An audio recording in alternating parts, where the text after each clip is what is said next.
여러분 안녕하십니까? 3월 3일 호주 메이트의 호주 뉴스입니다. 하루가 다르게 급증하는 코로나 바이러스 때문에 전 세계가 힘든 시기를 보내고 있는데요.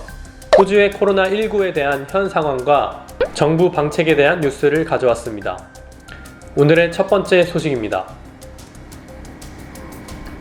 호주에서는 초기 발빠른 대처로 확진자 수가 늘지 않았지만 더 이상 호주도 안전지대라는 말이 무색해졌는데요. 지난 일요일 발표된 신규 확진자는 최근 이란을 방문했던 사람들로 알려져 있습니다. 이들 3명은 모두 호주 정부가 이란발 호주 입국 금지 조치를 시행하기 전 입국한 사람들입니다. 빅토리아 주 보건부는 금요일 멜버른에 도착하기 전 비행기 안에서 코로나19 증상이 나타나는 30대 여성이 양성 반응을 보였다고 발표했고, 이 여성은 쿠알라룸푸르를 출발해 템파사를 거친 후 2월 28일 오전 6시 4분 말린도 에어 OD177편으로 멜버른에 도착했습니다. 또한 뉴사우스웨일즈 주에서는 이란을 출발해 시드니에 도착한 50대 여성과 40대 남성이 코로나19 양성 판정을 받았다고 보고했습니다. 앞서 골드코스트에서도 이란을 다녀온 미용실 직원이 코로나19 양성 판정을 받았고, 이 여성은 사우스포트의 오스트레일리아 페어 쇼핑센터 헤어 플러스 뷰티 살롱에 근무했으며 목요일 최대 40명의 고객이 이 미용사에게 얼굴 마사지를 받은 것으로 알려졌습니다.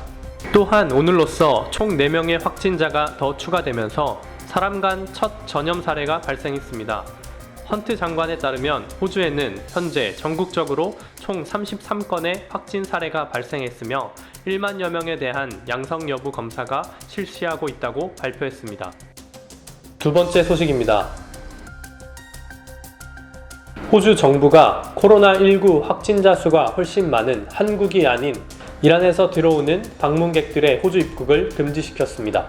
호주 내무부 장관은 이란이 중국 우한 외의 지역에서 가장 높은 사망률이라고 발표했습니다.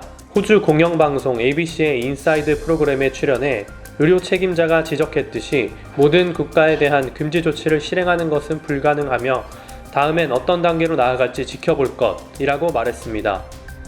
또한 이란에서 보고되지 않은 사례가 있을 가능성을 경계하며 그들이 코로나19를 어떻게 다루고 있는지에 대해서도 우려심이 든다고 했습니다. 반면 한국은 명백히 더욱 발전된 의료 시스템을 가지고 있고 일정 기간 동안 수치를 투명하게 보고해왔다. 이 점이 바로 이란과 한국의 중요한 차이점이라고 생각한다 라고 강조했습니다. 네, 지금까지 호주 최신 뉴스의 코봉이었습니다.